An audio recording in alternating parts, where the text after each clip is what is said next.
Hey everyone, how you doing? Hey, Hi, Justin. Thank you so much for taking the time to join us on the Geekcentric Thank you. podcast. I hope you guys are doing well. I know it's probably been a long day of press junketing, so I appreciate We you are making the fresh time. for you, Justin. We are fresh. Oh, amazing! I feel so humbled.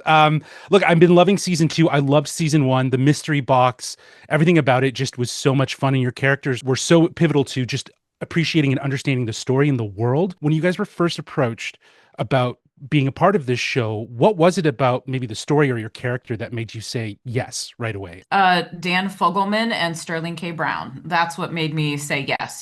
For me, That I, sounds uh, pretty easy. I received the material, I auditioned, and what's crazy is I actually wrote a letter to Dan. I don't know, it was when This Is Us first hit the airwaves, so I'm not sure how long ago that was, but and I just loved the material so much that I wrote him an email saying I would do anything to be on your show. I'll color coordinate your socks, like whatever you want. And then I got an offer to do another one of his shows at the time, in which I said yes, only in hopes to meet him. I didn't meet him, and cut to here we are 8 years later, or however long it is, and I get these scripts and his name is on there. Mm. So instantly for me, I was like, if they want me, boy, do I want them. And yeah, obviously, I'm very happy to be here.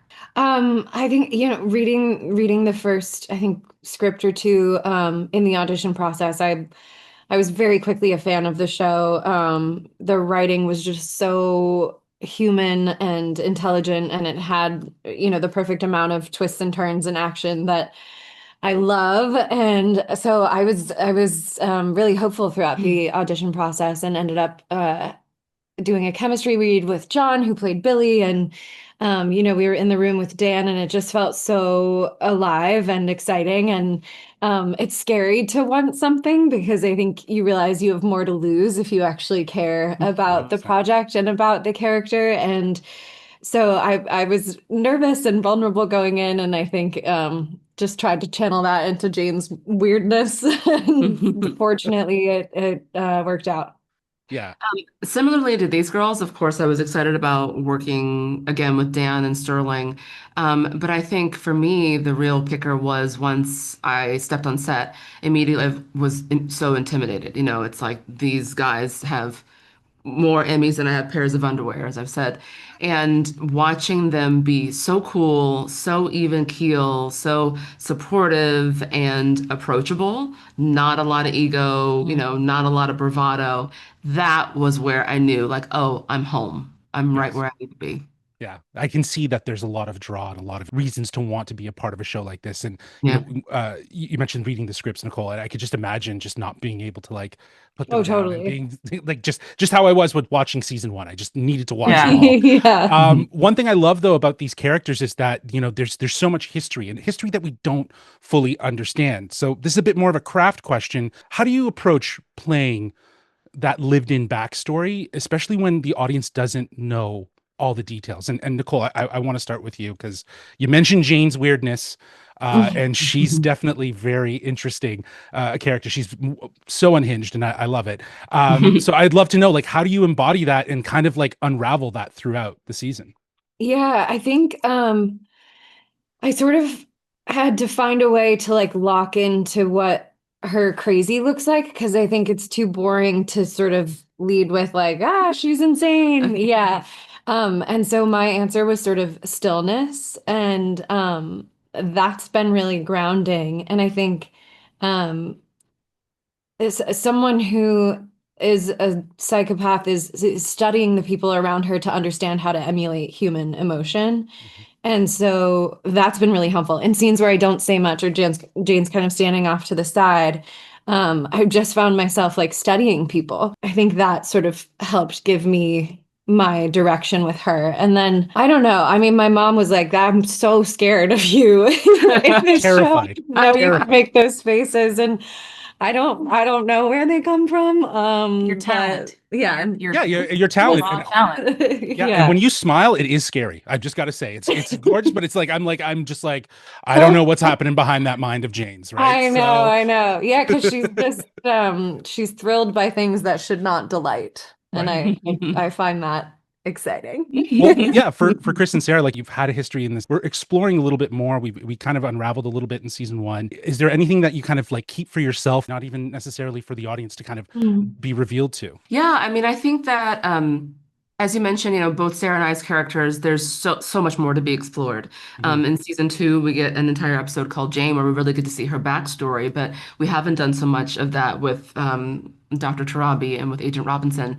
And so when you're an actor approaching that, we're going to talk about, from a craft perspective, you build a story off of the pieces that you're given. So obviously the script is, paramount. It's the Bible. It's the most important. And then you cherry pick these bits. Okay, I know that this is a woman who has dedicated her life to service. She's literally willing to take a bullet and shoot a bullet to protect the president. So what kind of person is that? The person who dedicates themselves to service of others. So you can sort of build out the framework of this character based off of the pieces that you're given. And then ideally, as more scripts come in and as more seasons come in, you get to fill in that scaffolding.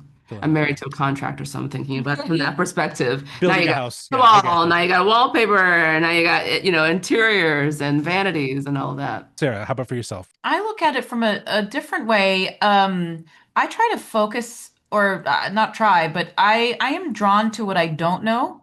So it's almost like, I think I fill in I fill in the information in the spaces.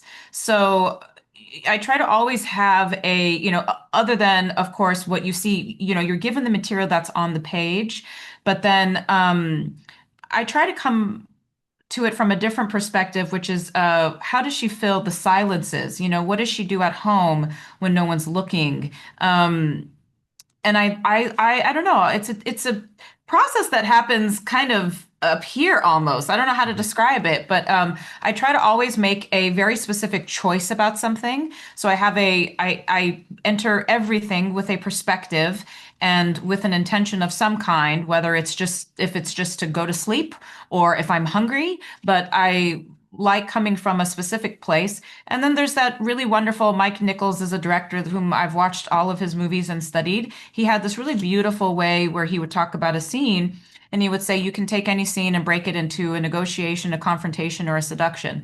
And so sometimes when I don't know what to do, I'll also look at it from those angles and to see which one feels like I'm telling the highest version of the truth. That's awesome. Yeah, I love that you each have a different approach to building your characters, and it shows in your performances. Now, as I wrap here, my last thing, again, talking about your characters, talking about spending so much time with them, is there one thing that you could take away from your character that you might admire, that you could carry into your everyday life? I like that Gabriela. I personally am learning to be more still in my life and to not be someone who chases. I'm an Aries rising. I don't know if that means anything to you or your listeners, but so I'm used to the hunt and the chase of things. And I'm in a phase in my life where I would like to be more receptive instead of going after things. And Gabriella is very good at being still and letting things come to her and just listening. And so that's something that I've learned from her and I'm incorporating in myself. In life, I am a bit of a people pleaser, and while I think there are good qualities to that, there are also bad qualities mostly for myself. And so I think becoming more comfortable with things that make me uncomfortable is really important. And Jane lacks empathy almost entirely. I have too much, and so I think a happy medium would be good. I take away Agent Robinson's bravery. I love that, like, if there's somebody who needs to go into battle, she's the first one, I think about those moments in episode 7 where we're all running out of the White House and we're heading out into the East Lawn and the choppers are landing and she pulls out that gun and blows that guy's head off. Like, she is just so incredibly brave and courageous and maybe a bit unhinged, but I don't want to blow any heads off, but I like that that she's not afraid to head towards and not head away. Right. So I take that with me. That's awesome. Well, guys, thank you so much for taking the time again to join us. Thank you. Thank you. You guys are Day. all outstanding, and I am so looking forward to seeing more of this show. Thank you. Thank you. Awesome. Awesome. Thanks.